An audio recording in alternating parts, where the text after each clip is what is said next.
Vamos entonces a su palabra y vamos a deleitarnos en este Dios, porque el título de la enseñanza de hoy es Yo sé en qué Dios he creído.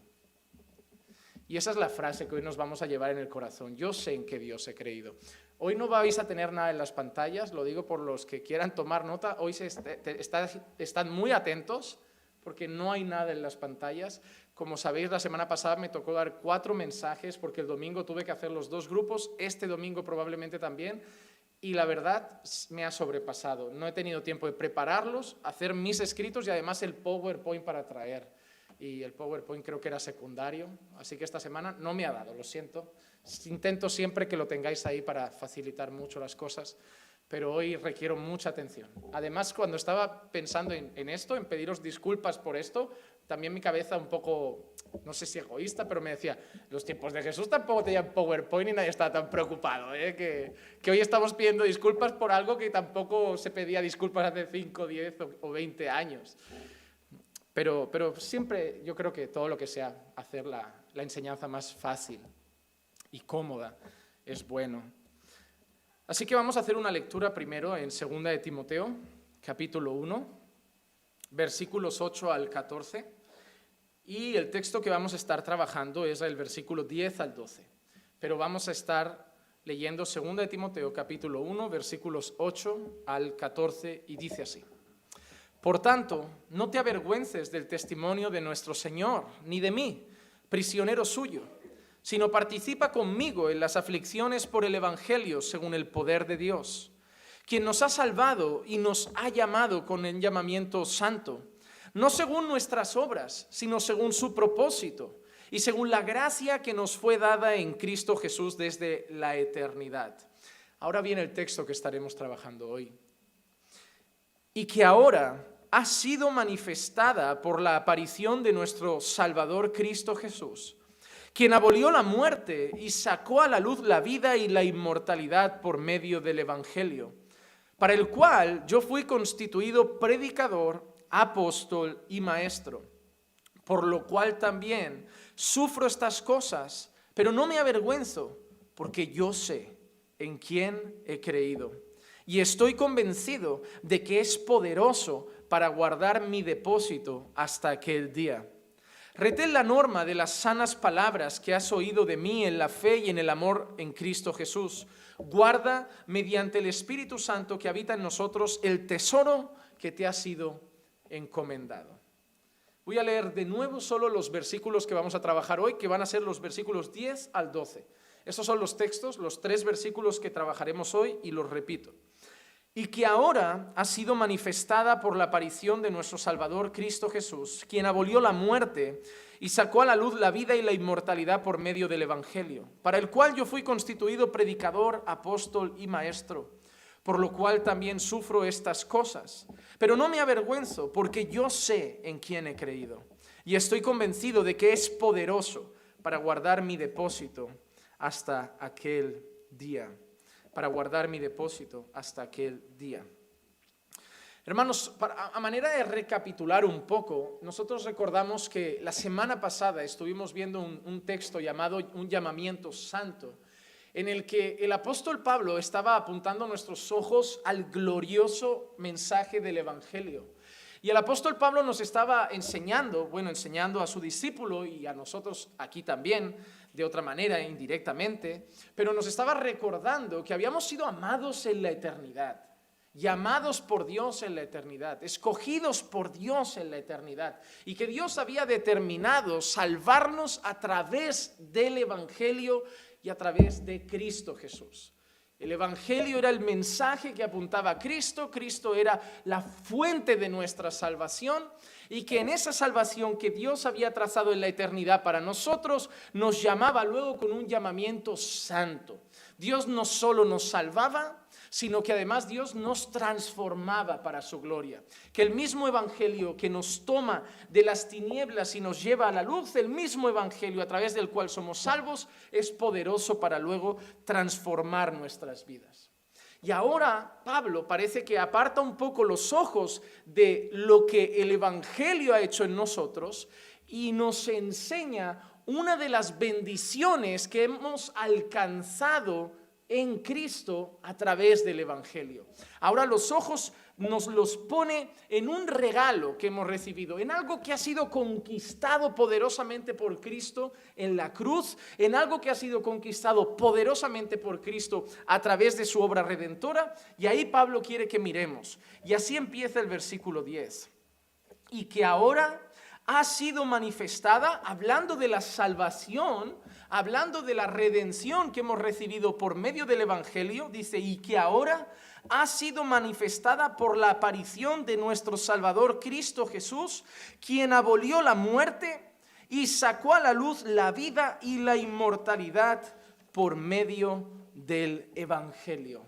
Por medio del Evangelio. La salvación, vuelve a repetir Pablo, está en Cristo. La salvación nos ha sido dada mediante Jesucristo.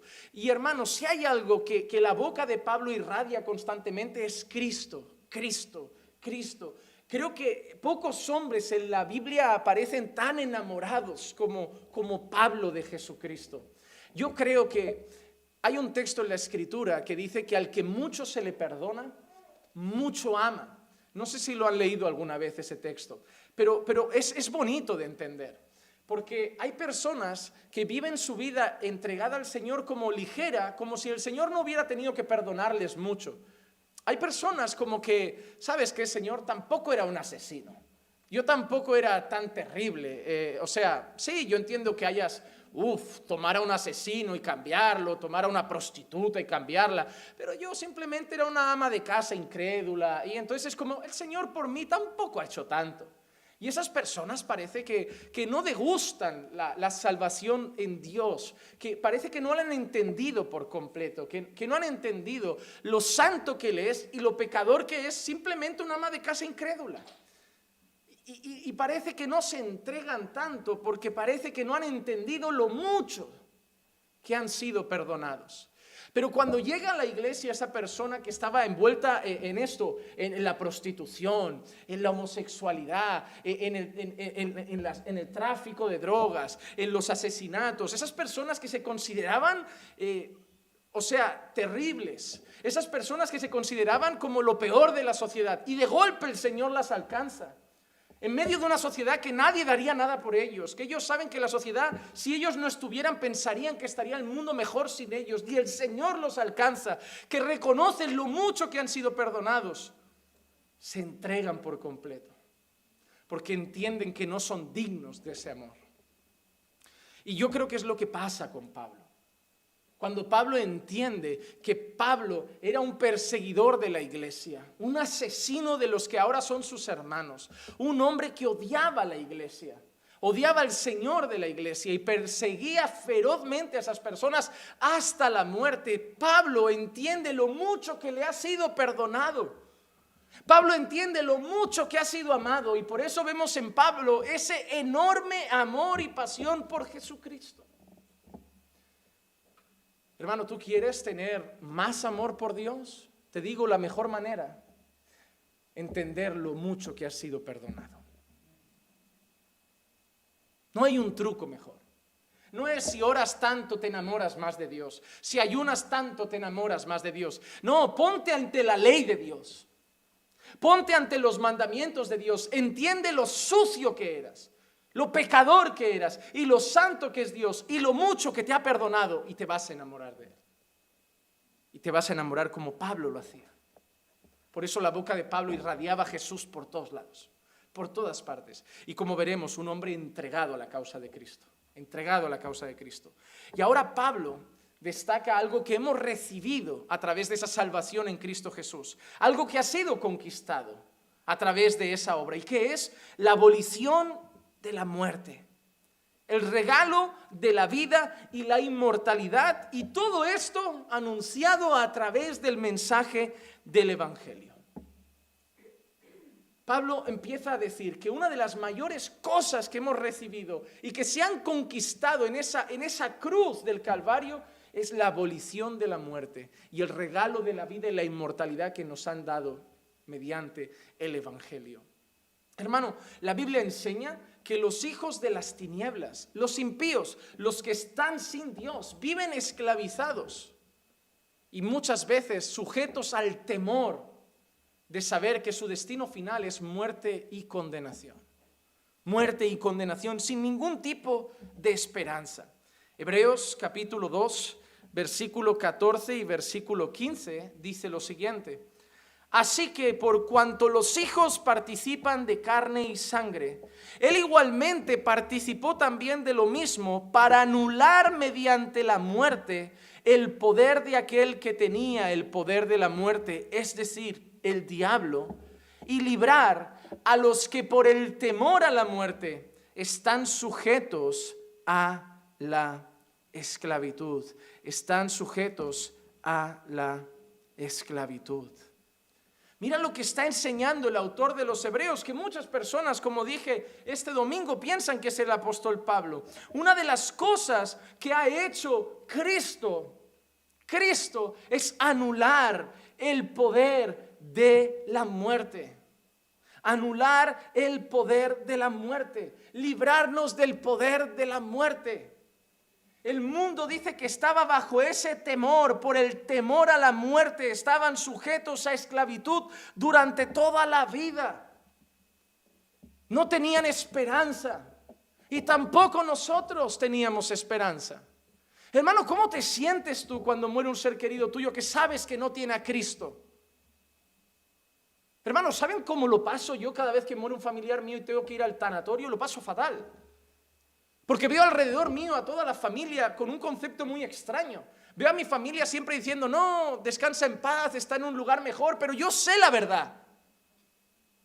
Yo conozco las Escrituras.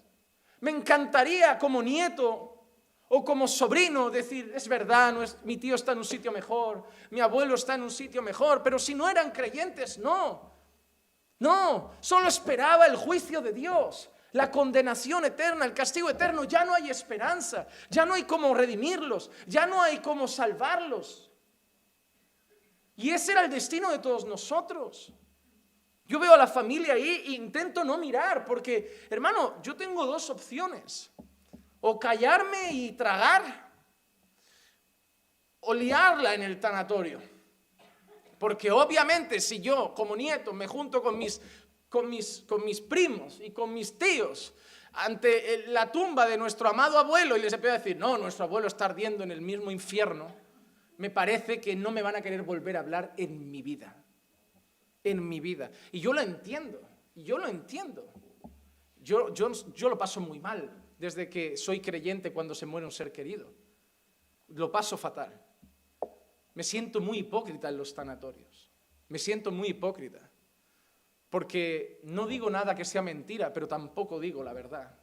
Porque por otro lado pienso que no sería prudente, que no sería el momento adecuado de provocar en un momento en que el corazón está a flor de piel por la pérdida de un ser querido y tú encima decirle que ese ser querido ahora está en el infierno. Entonces lo paso muy mal.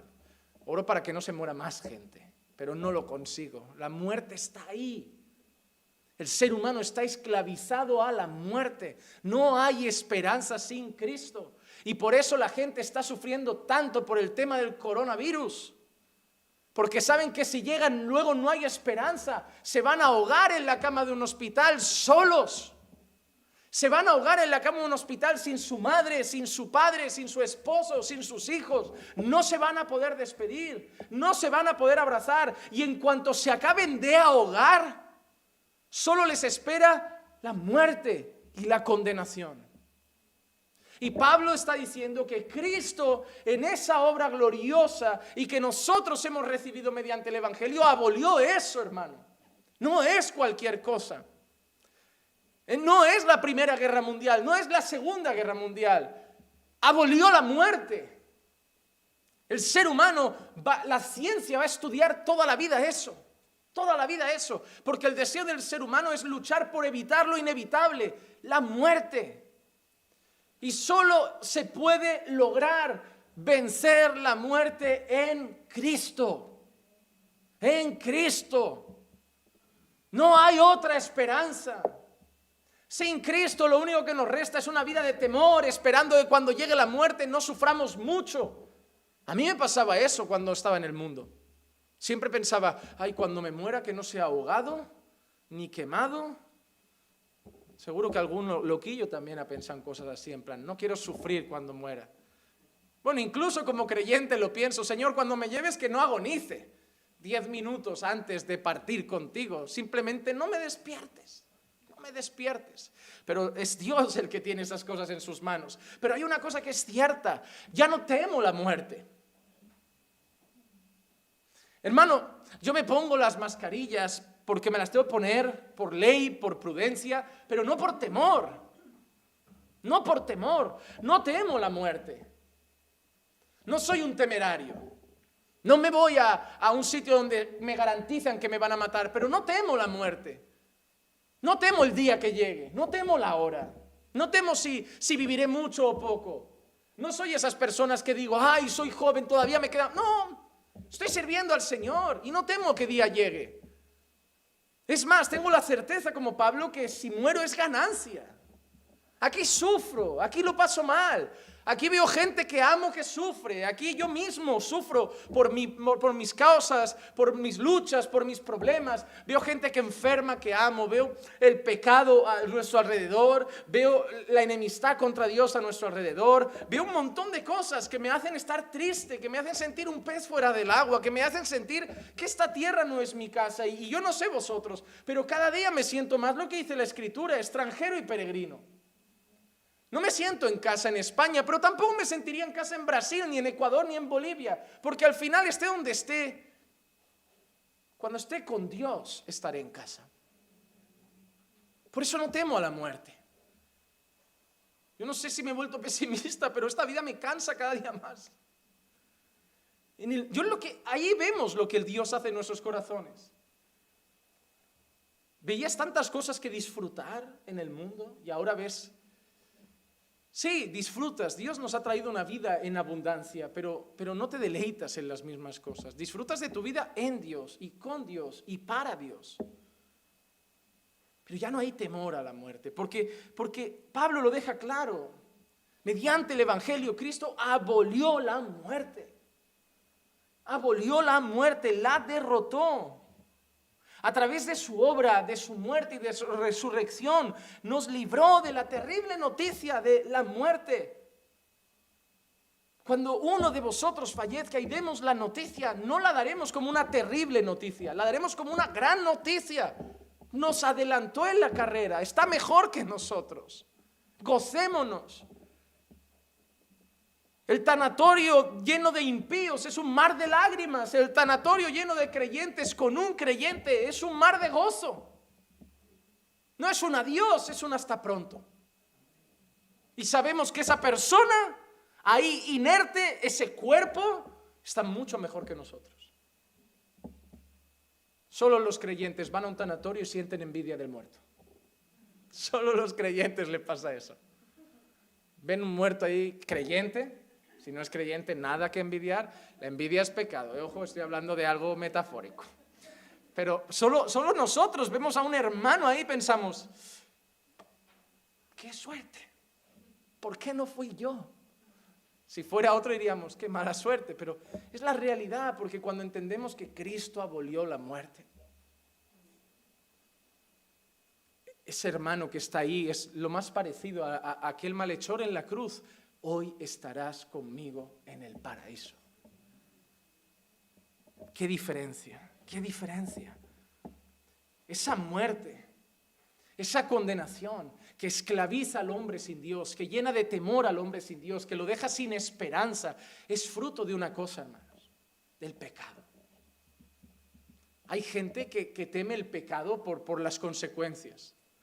De decir, ay, mira, es que el adulterio puede llevarte... El otro día, hablando con unos conocidos por las redes, hablamos del tema del adulterio y se hizo la pregunta de ¿cuál es la peor cosa del adulterio? Y la respuesta primera fue, puedes romper tu hogar. Digo, esa no es la peor cosa. La peor cosa es que has pecado contra Dios. Ese es el problema. Nos preocupan los pecados por cómo nos afectan en esta tierra. Pero deberíamos preocuparnos por cómo afectan a nuestra relación con Dios. Porque tu mujer te puede perdonar, pero te digo yo cómo va a estar tu relación con Dios. Te vas a sentir terrible, vas a estar frío, tus oraciones no van a sentir nada. Porque el pecado primeramente afecta a tu relación con Dios.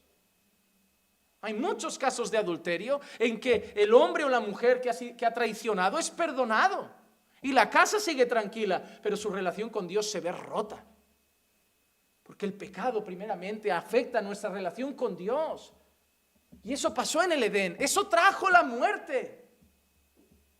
Porque por el pecado de un hombre, la muerte llegó a todos los hombres. Ese fue el anuncio de Dios: si coméis ese fruto, moriréis. Moriréis y no tendréis esperanza. El pecado es lo que trae. Y cuando sigamos adelante con la carta de Santiago, veremos que eso sigue así. Que después de ser concebido, dice Santiago, el pecado da a luz la muerte. Hermano, el pecado que mató en Génesis, de otra forma a los creyentes los sigue matando. Lo peor que puedes pensar es que el pecado a ti no te hace nada. Oh, hermano, cuando tienes una relación cálida con el Señor, intensa con el Señor, y dejas que el pecado llegue, y empiezas a tener una relación triste, fría, vacía, inconstante, irregular, por el suelo, arrastrándote, te das cuenta que el pecado sigue destrozando. Yo no temo al pecado por lo que me pueda pasar en esta tierra. Yo temo primeramente al pecado por cómo ofende la santidad de Dios y cómo afecta mi relación con Dios. A mí me ha pasado. Yo no soy un ángel y todavía no tengo un cuerpo glorificado. Yo he estado con una relación preciosa con Dios y por un pecado dejar que esa relación se vuelva fría y arrastrarme, y es terrible. Por eso cuando el Señor te restaura y sabes lo que ha pasado, te cuidas más, porque no quieres volver a estar así. La mayoría de vosotros que si no estáis pasando, habréis pasado malos momentos en la fe, si sois honestos, detrás suele haber pecado. Suele haber pecado. El pecado no es solo adulterio y fornicación, también es orgullo, también es mentira, también es soberbia, pero suele haber pecado detrás de una mala relación con Dios, porque el pecado sigue haciendo daño. Sigue haciendo daño. Y el pecado fue lo que ocasionó la muerte. Por eso Cristo abolió la muerte, porque venció el pecado. Porque venció el pecado. El ser humano sin Dios está enemistado con Dios, hermano. Enemistado con Dios. Nos damos la espalda. Por nuestra propia naturaleza nacemos enemistados con Dios.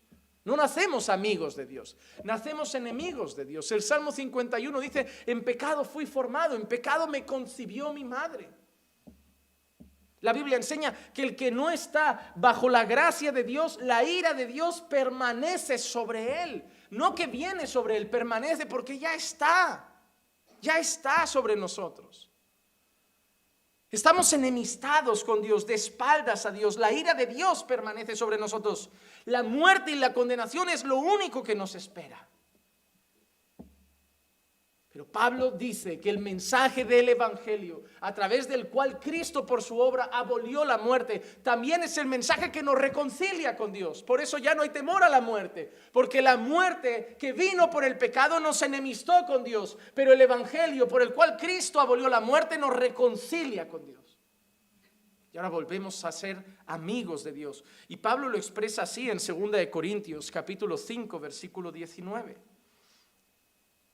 Y todo esto procede de Dios, quien nos reconcilió consigo mismo por medio de Cristo. Y yo quiero que analicemos esta frase: quien nos reconcilió consigo mismo. ¿Quién había hecho las cosas mal? Nosotros. ¿Quién debería esperar a que nosotros fuéramos corriendo? Dios. ¿Quién debería estar sentado y nosotros corriendo en busca de misericordia? Dios. Pero Dios sabe que por el pecado no lo haremos. Por eso Dios mismo nos reconcilia consigo mismo. El que no hizo nada, el bueno, el santo, el justo y perfecto, es el que da el paso para que nos volvamos a llevar bien. ¡Qué bueno es Dios! ¡Qué bueno es Dios! Él podía haber llegado diciendo: Yo no tengo nada que perdonar, yo no he hecho nada, vosotros no merecéis mi amor, pero Él vino, Él trazó el plan de reconciliación consigo mismo. No esperó ni que diéramos el primer paso. No me escogisteis vosotros a mí, yo os escogí a vosotros. Vosotros me amáis a mí porque yo os amé primero, yo reconcilié conmigo. Vosotros no os despertasteis una mañana queriendo ser mis amigos. Yo os busqué, yo toqué vuestro corazón, yo derribé vuestro duro corazón, yo os quité el corazón de piedra, yo os puse el corazón de carne, yo os di mi Santo Espíritu, yo os lavé con el agua del Espíritu, yo lo hice para que nos volviéramos a llevar bien. Vosotros lo rompisteis, pero yo lo arreglé. Gloria a Dios, gloria a Dios. Él no es como nosotros, que nos quedamos pensando, yo no tuve la culpa, si quiere arreglarlo que me pida perdón porque Él lo hizo. No, Él no tuvo la culpa. Eso es una lección de humildad. Eso es una lección de gracia. Él podía haber dicho, yo no tengo la culpa, si quieren algo que vengan, pero sabía que no íbamos a ir. Y Él lo hizo por amor. Nos reconcilió consigo mismo a través de Cristo. Otra vez el nombre en su boca, Cristo.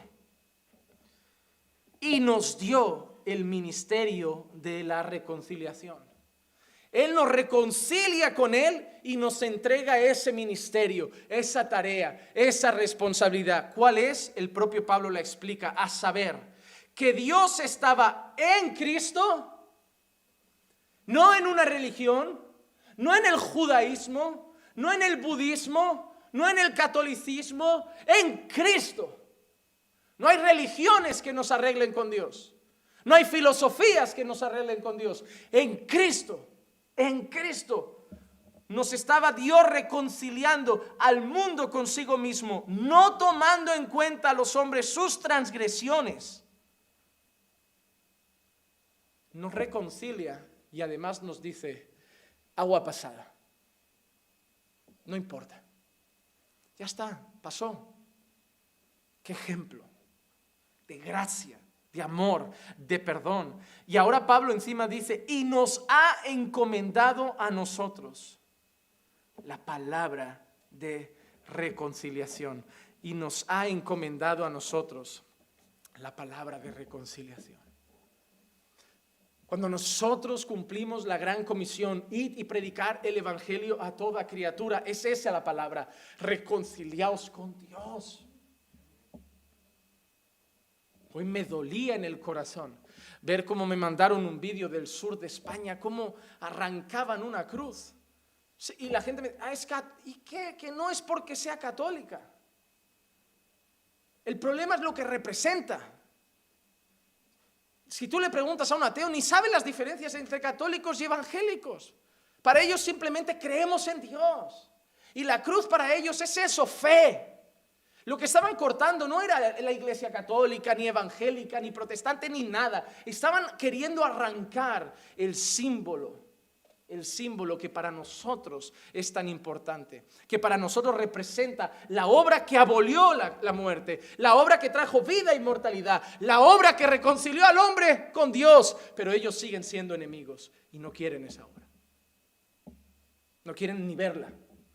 Prefieren que veamos sus banderas de colores, sus lacitos amarillos, sus cabalgatas del orgullo gay, pero arrancan la cruz.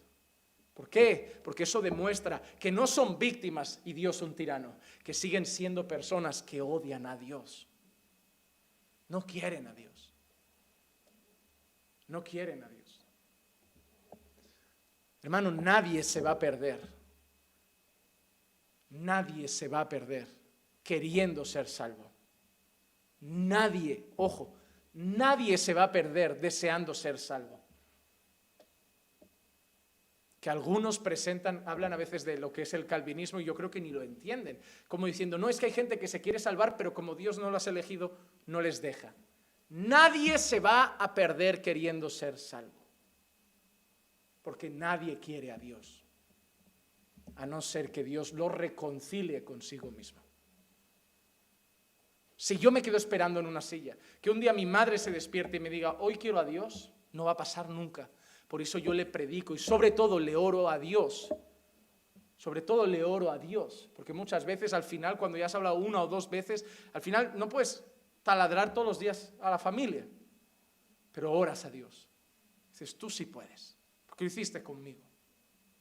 Me da igual que sea otro el que le hable y me da igual que luego congregue en otra iglesia, yo lo que quiero es que te conozca. Es más, no sé ni si me daría mucho trabajo que mis padres vinieran a congregar conmigo.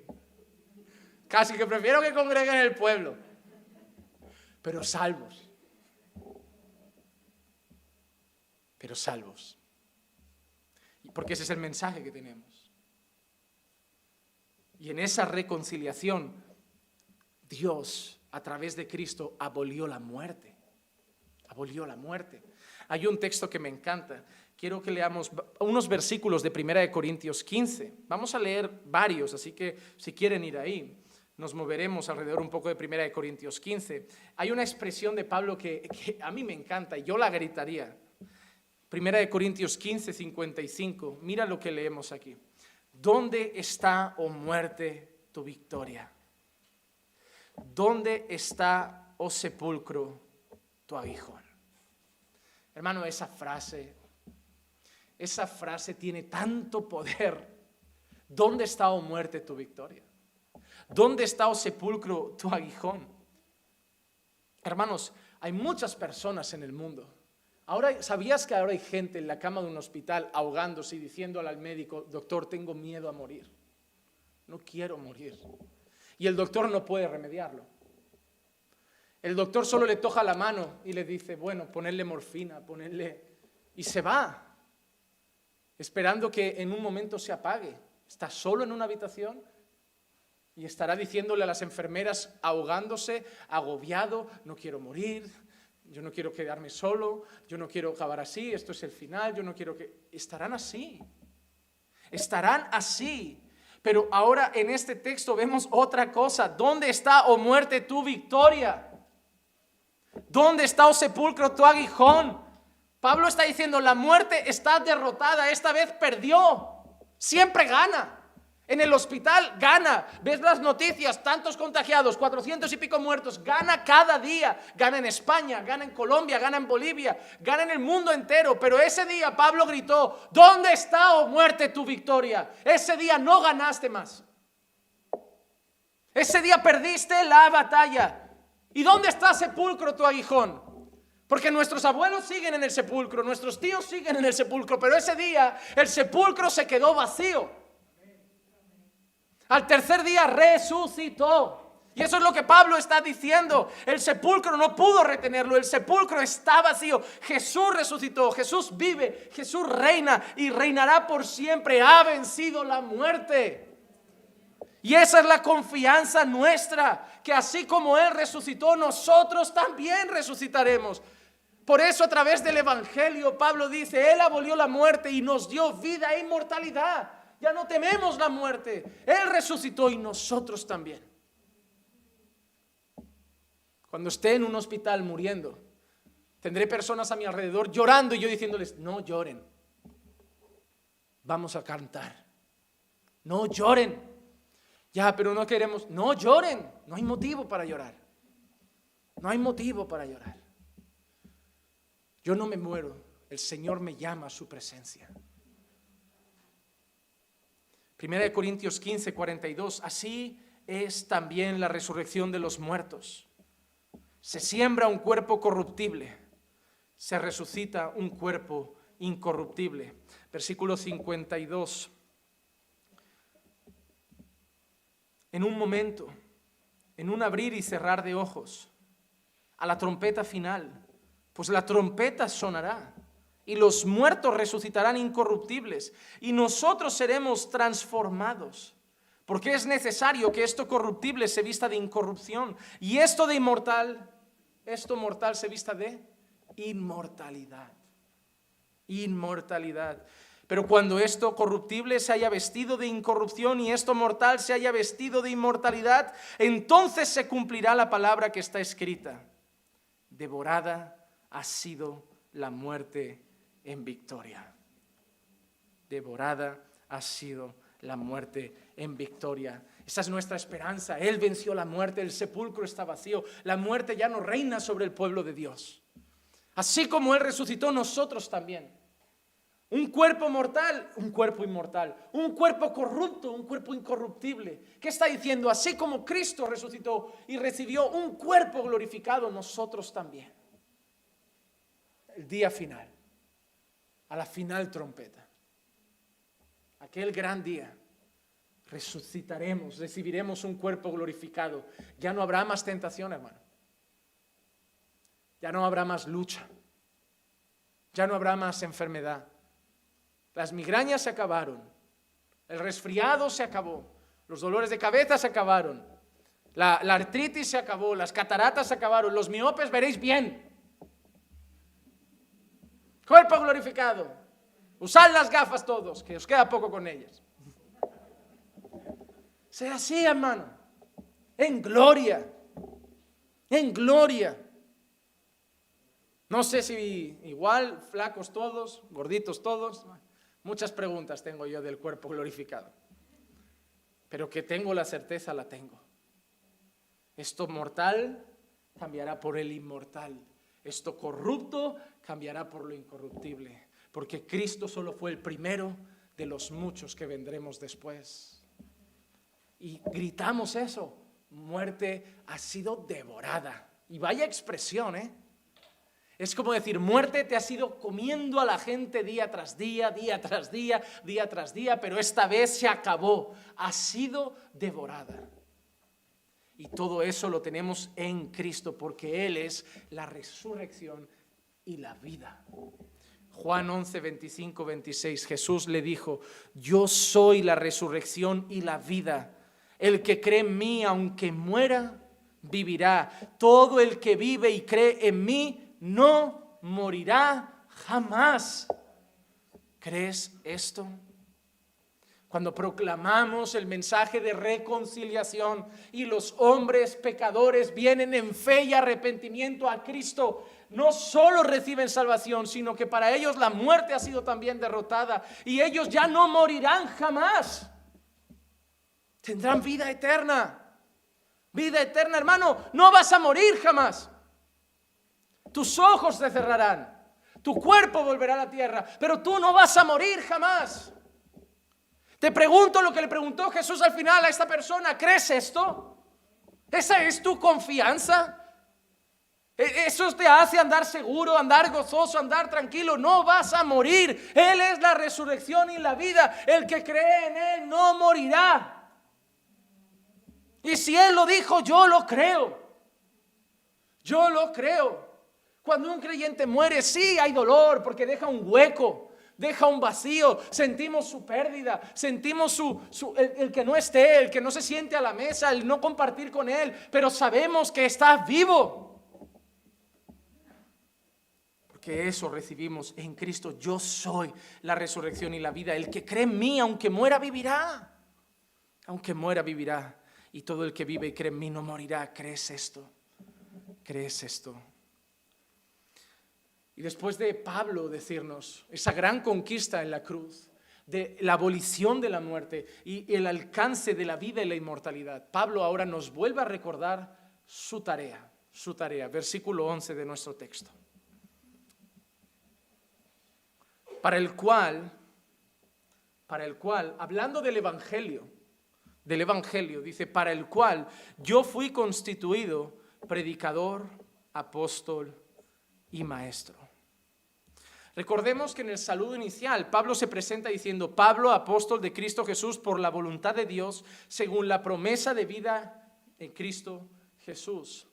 Pero ahora, al referirse a su ministerio otra vez, está hablando del Evangelio, está hablando del mensaje de reconciliación, está hablando del glorioso mensaje de anunciar a Jesucristo. Y Pablo dice que para eso él ha sido constituido apóstol. Pero ahora Pablo añade dos palabras que son de suma importancia, dos palabras que representan el ministerio de Pablo, dos palabras que acompañaron la vida de Pablo constantemente. Alrededor de apóstol aparecen dos palabras, predicador y maestro. Y eso nos damos cuenta de la importancia que tiene para Pablo. La función principal en la vida de Pablo es predicar, es enseñar. es llevar el mensaje, es transmitir el mensaje. Hermano, lo más importante que yo puedo hacer como pastor no es visitar, no es tomarnos un café, es predicar y enseñar. Hermano, cuando yo me muera y quede gente en la iglesia, lo que va a quedar de mí no van a ser los cafés que nos hemos tomado, van a quedar las enseñanzas, van a quedar lo aprendido. Cuando hay personas que después de un año en Caminando por Fe me dicen, pastor, he aprendido aquí en un año lo que no aprendí en otro sitio en 3, en 4, por la cantidad de palabra que damos cada semana, eso me hace sentir gozoso, porque estoy cumpliendo mi ministerio. Hay gente que cree que ser pastor es estar todo el día metido en la casa de personas. Y sí, visitamos a los que lo necesitan, debemos cuidar a los que están enfermos, necesitados, y cuando alguien pide ayuda, vamos. Obviamente debemos pastorear la grey, pero la tarea principal de un pastor es la predicación y la enseñanza. Porque lo mejor que puedo hacer por vosotros no es un consejo y una palmadita en la espalda, es poner en vuestra vida la palabra de Dios, y eso será suficiente para que sepáis conduciros en la vida. Enseñar lo que Dios quiere de vosotros como padres, como esposos, como familia, como ciudadanos, como trabajadores, y que os conduzcáis de tal manera.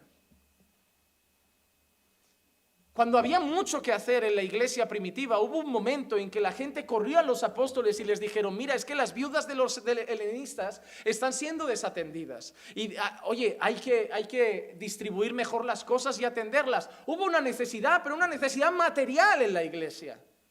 Y se lo fueron a decir ¿a quién? A los apóstoles. Pero ¿saben qué respondieron los apóstoles? No dijeron, ay, pues vale, venga, pues vamos a arreglarlo. No, dijeron, tráenme gente.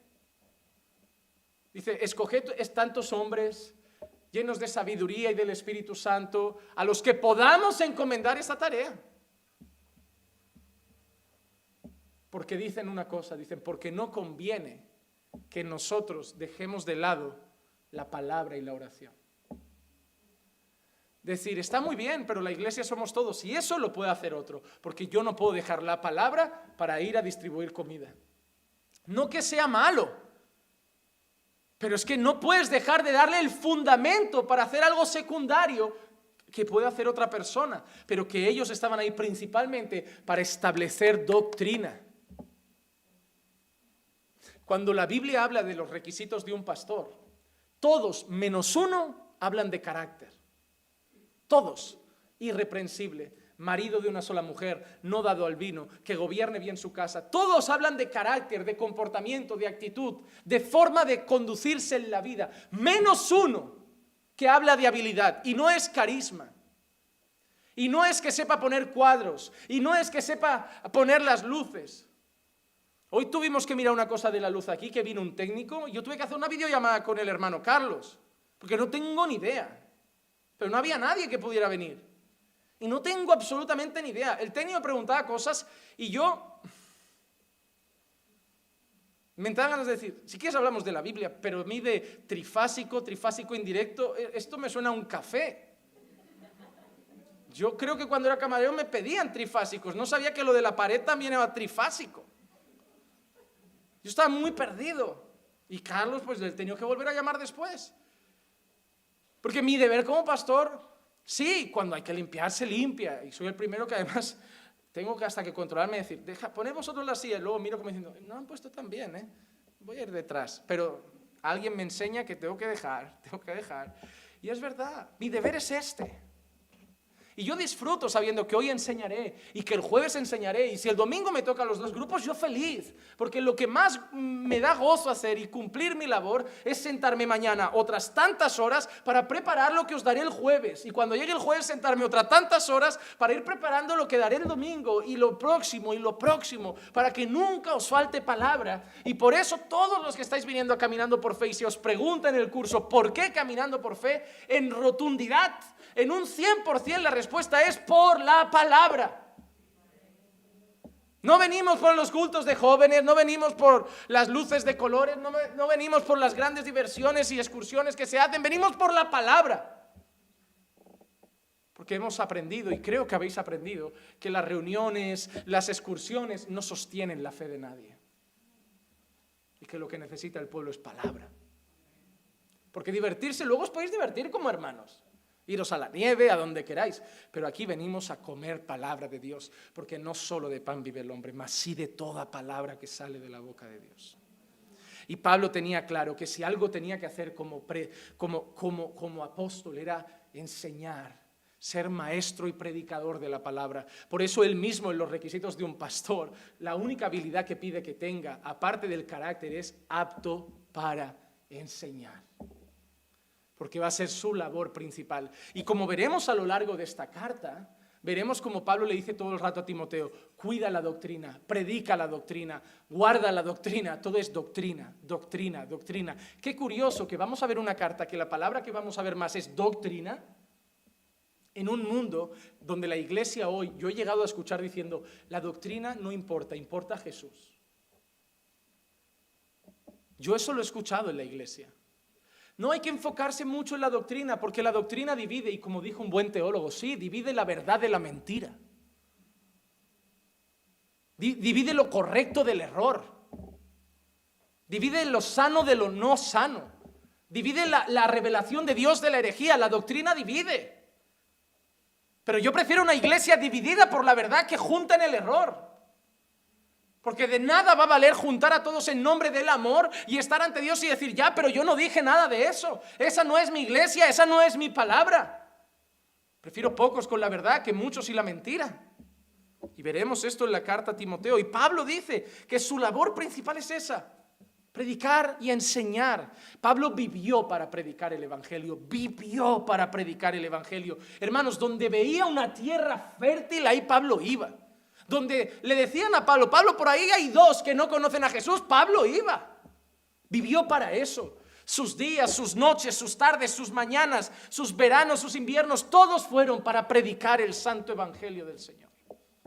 No hizo otra cosa. Y no haciendo otra cosa, hizo lo mejor que podía hacer. Porque la lucha de todos los creyentes es esa: encontrar tiempo para hacerlo en medio de un mundo que cada día nos absorbe más. Pero hay que encontrarlo, hermano. Debemos predicar el evangelio. Romanos 15:20, mira lo que dice Pablo: de esta manera me esforcé en anunciar el evangelio, no donde Cristo ya era conocido, para no edificar sobre el fundamento de otro. Pero mira la palabra de Pablo, dice: me esforcé. Pablo no se levantaba, vivía su vida y de vez en cuando dice: mira, a esa persona le voy a hablar. Se esforzó. Él buscaba, él era intencional, él miraba, ¿dónde? Allí no hay nadie, allí todavía no ha ido nadie, allí en ese pueblo no conocen al Señor. Y él iba, él viajaba, y mientras estaba en un sitio ya escribía otro: voy a pasar por ahí y voy a predicar allí. Y donde no había Cristo sido predicado, Pablo veía tierra fértil y decía: no, hay que dejar semilla, hay que dejar semilla. Hay gente que se tiene que salvar, hay gente que tiene que glorificar a Dios, hay un lugar donde Cristo no es conocido, hay alguien que todavía no sabe quién es Jesús, hay alguien que todavía no sabe quién es Dios. Y él se esforzaba por predicar el evangelio, por ver a Cristo exaltado y glorificado cada vez por más personas. Por más personas. A mí hay gente que me dice: ya somos bastantes en la iglesia. Todavía hay gente ahí fuera que no conoce a Jesús. Todavía hay gente que cabe aquí dentro. Hermanos, mientras haya alguien en Hospitalet que no conozca a Cristo, la iglesia todavía cabe más gente. Porque el límite para una iglesia son las almas sin Cristo. Nosotros no somos quién.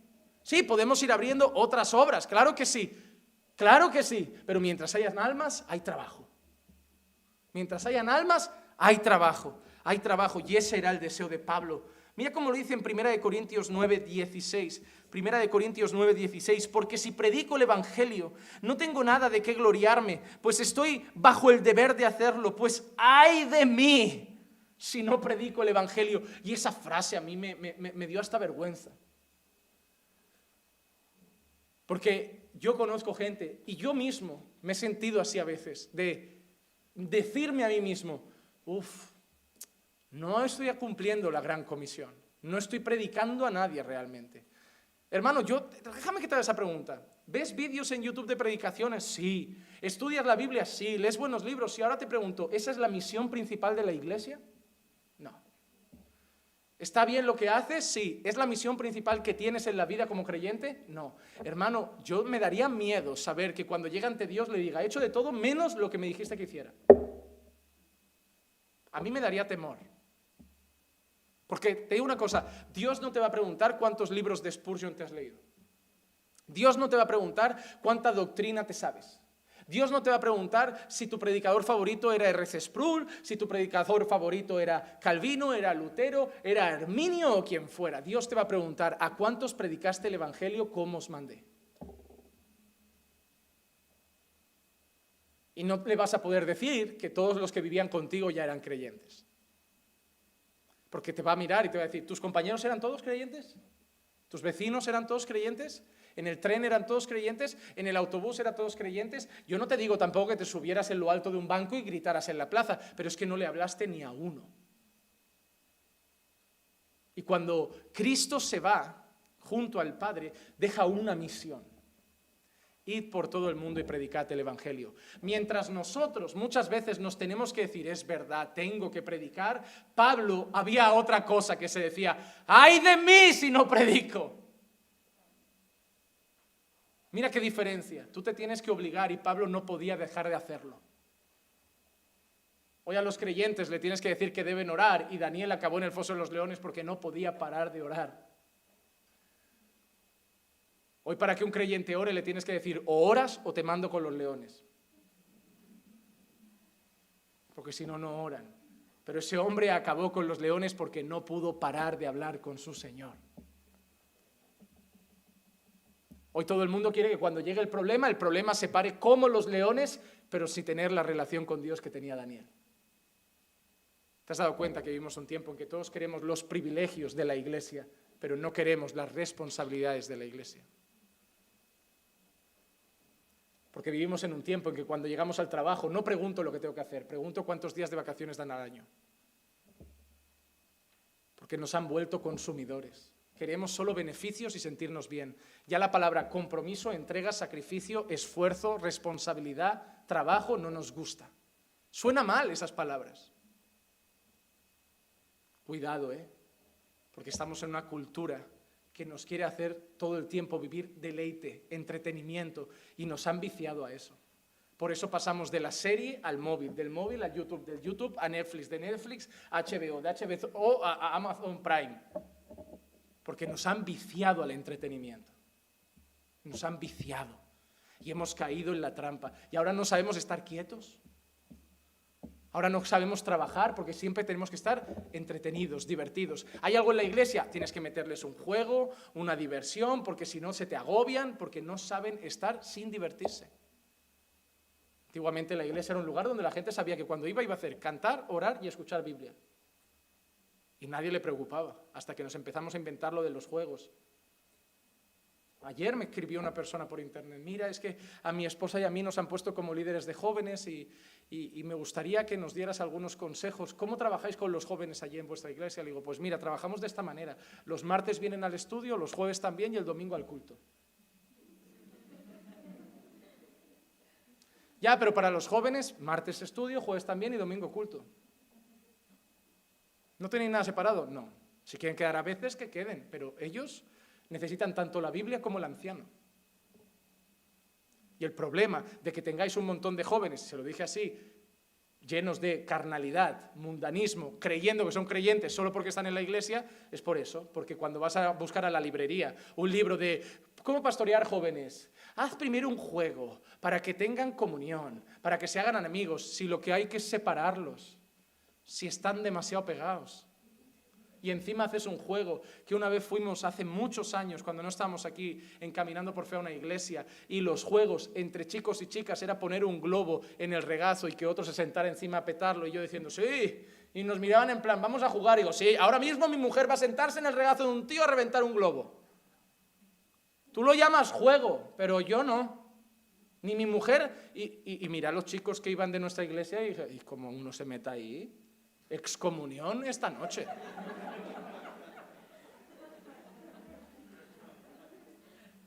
Pero eso era un culto, eso era una iglesia. Pues ¿saben quién eran los raros del lugar? Los que no lo hacíamos. eres un fanático, eso es demasiado extremista, no tiene nada de malo. Por no tiene nada de malo, muchas niñas se quedan embarazadas. Por no tiene nada de malo, muchas niñas acaban en las drogas. Por no tiene nada de malo, la iglesia está como está. Porque nos hemos dedicado a jugar con los límites en vez de ser prudentes y sabios. El día que os enteréis todos de que caéis en el pecado con mirarlo de reojo, empezaréis a tener más cuidado. Pero como penséis que nada pasa, que sois súper fuertes, vais a tener la vida así espiritual, cayendo cada 2 por 3, porque jugáis con todo. No, esta canción no tiene nada de malo, ya escucharé luego alabanzas. Te vas enfriando y te darás cuenta cuando estés helado. Y todo empezará con lo de, es muy radical, si eso no tiene nada de malo.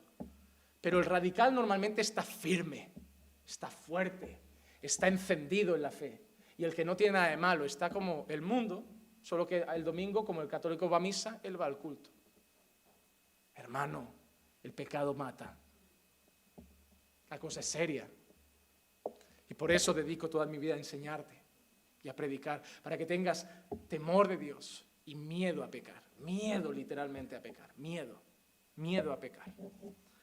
Pablo decía, si predico el evangelio no tengo nada de qué gloriarme, pues estoy bajo el deber de hacerlo, pues ay de mí si no predico el evangelio.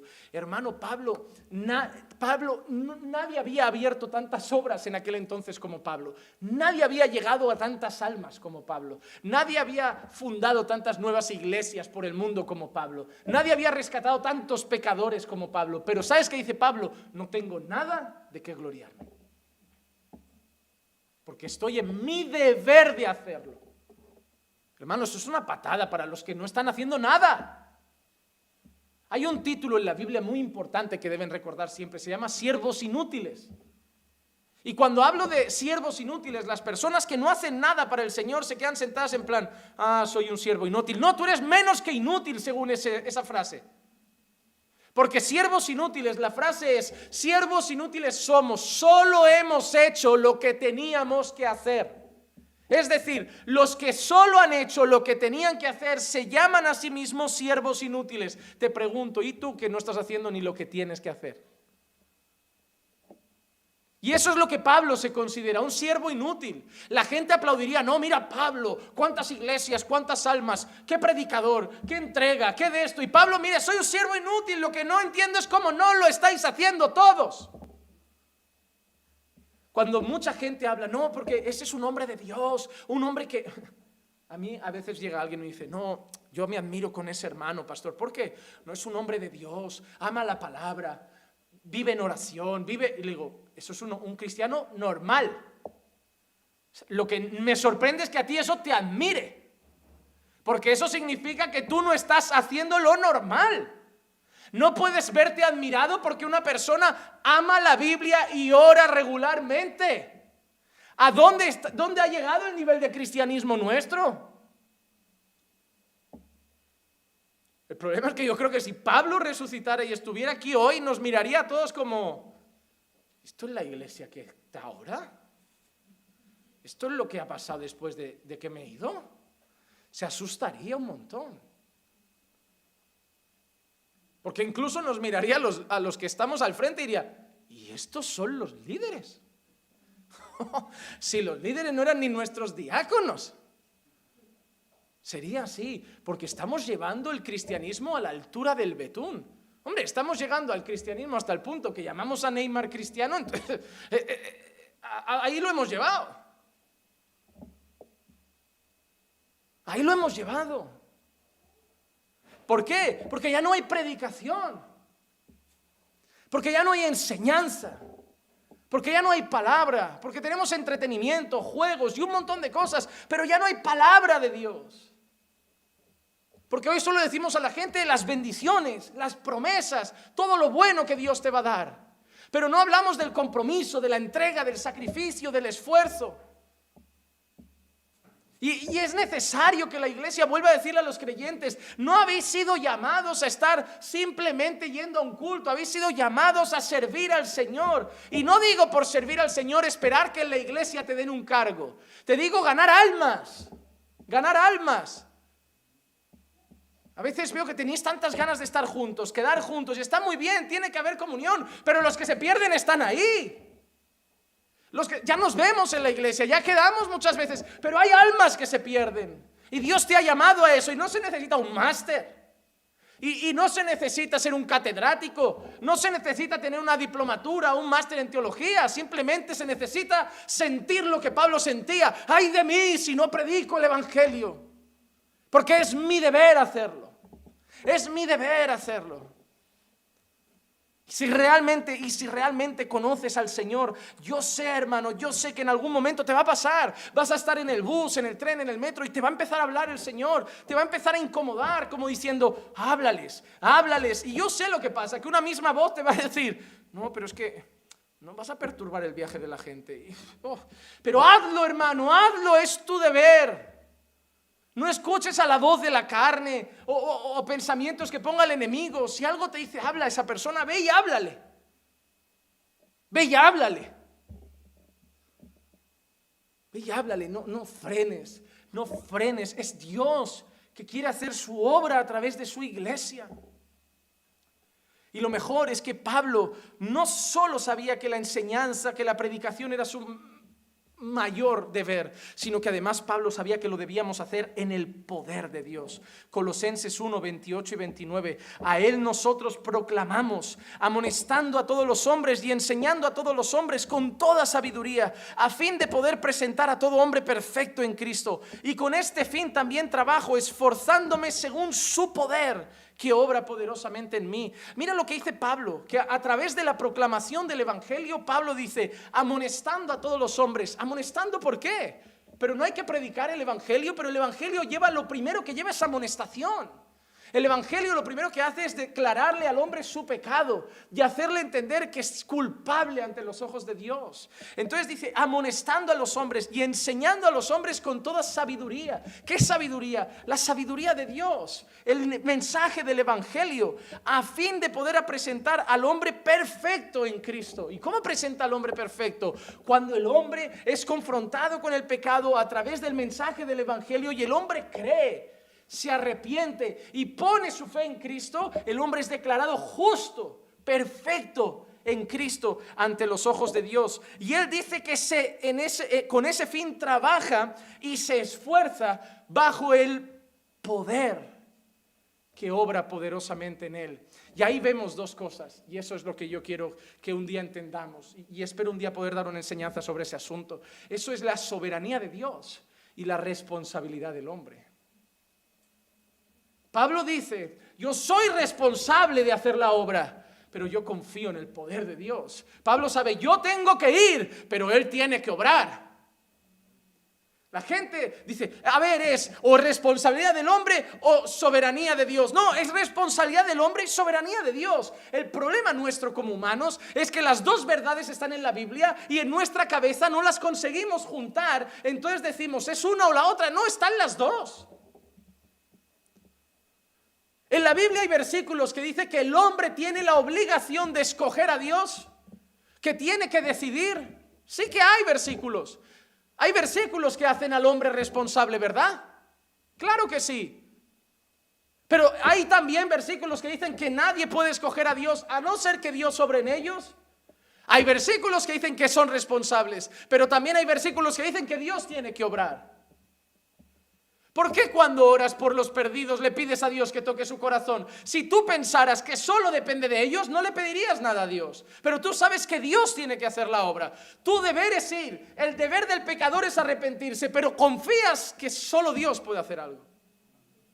Tenemos responsabilidad, pero sabemos que todo depende de la obra de Dios. No sabemos casar eso, y es que somos limitados como hombres, pero las dos verdades están en la Biblia. Cuando solo hablamos de la responsabilidad del hombre, creamos fariseos que creen que ellos se han salvado, ellos han escogido a Dios, ellos han decidido, ellos se santifican, ellos lo hacen, ellos guardan su salvación, ellos llegan hasta el final, ellos se salvarán, ellos perseveran, ellos y ellos no la perderán. Entonces creamos fariseos, legalistas. Cuando solo hablamos de eso y no hablamos de la soberanía de Dios. Pero cuando se habla solo de la soberanía de Dios y no se habla de la responsabilidad del hombre, creamos un grupo de personas que creen que se puede vivir de cualquier manera y se salvarán igual si Dios hace la obra. Creamos un montón de personas que dicen, ¿para qué evangelizar si Dios es el que elige? El problema es que cuando solo enseñas uno de esos dos puntos, creas malas personas.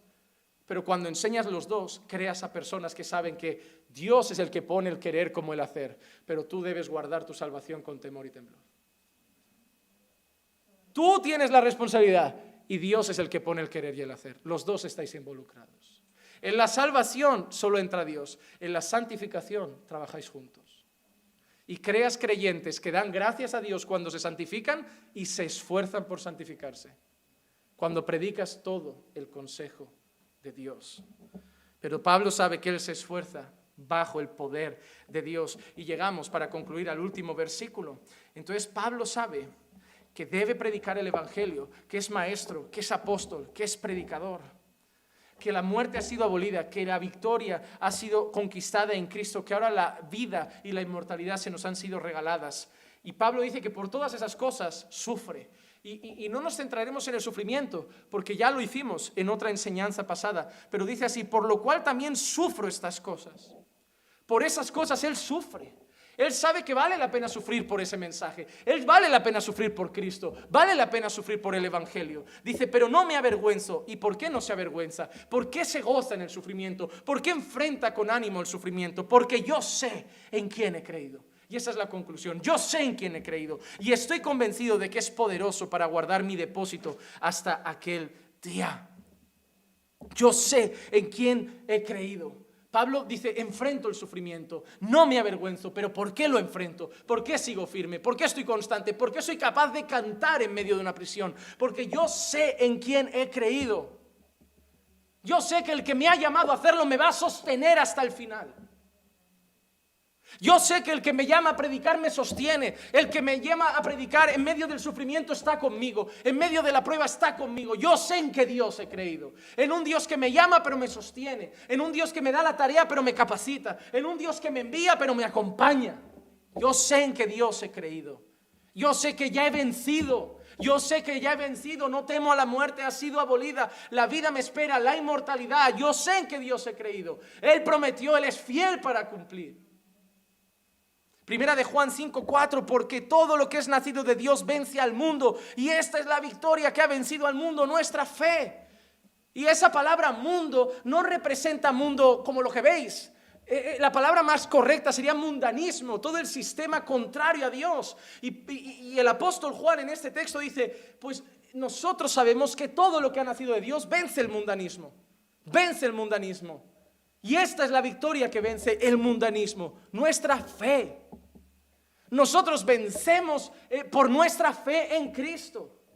Es nuestra fe en Cristo lo que nos hace llegar hasta el final. Es nuestra fe en Cristo lo que nos preserva del pecado. Es nuestra fe en Cristo lo que nos sostiene en medio de la prueba. Es nuestra fe en Cristo lo que nos da la victoria en medio de la tentación. Es nuestra fe en Cristo lo que nos hará llegar hasta el final. Y si al final podemos decir, he peleado la batalla, he corrido la carrera, he guardado la fe, no es por mis méritos. Es porque el que lo prometió es fiel para cumplirlo. Y Él me dijo, el que yo empiezo la buena obra, yo la perfecciono hasta el final. Él dijo, ninguna de mis ovejas las arrebatan de mis manos.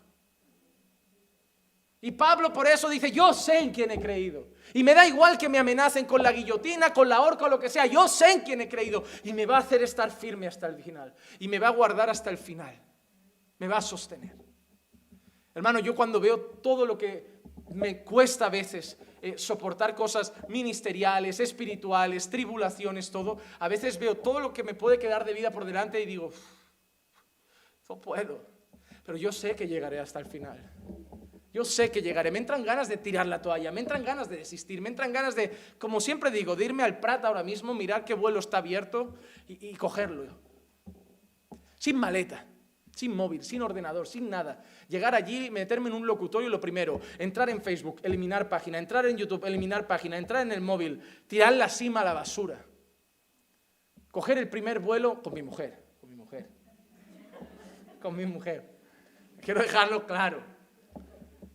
Y no mirar atrás, donde no me encuentren, donde no se acuerden de mí, donde nadie sepa que existo, no sé, con los pingüinos en Alaska.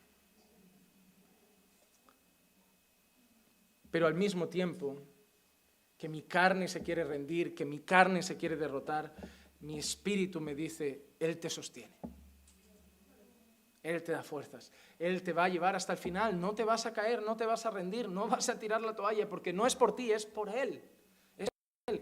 Y así lo hizo Abraham, y ya nos vamos, hermanos. Romanos 4, 20 y 21, sin embargo, respecto a la promesa de Dios, Abraham no titubeó con incredulidad, sino que se fortaleció en fe, dando gloria a Dios y estando plenamente convencido de que lo que Dios habría prometido, poderoso era también para cumplirlo.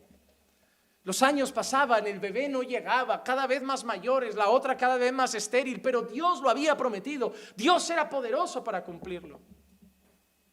Y Dios ha dicho que te ha amado con amor eterno, que te ha dado vida eterna y que si ha empezado en ti una obra, la va a llevar hasta el final. No depende de ti, depende de Él.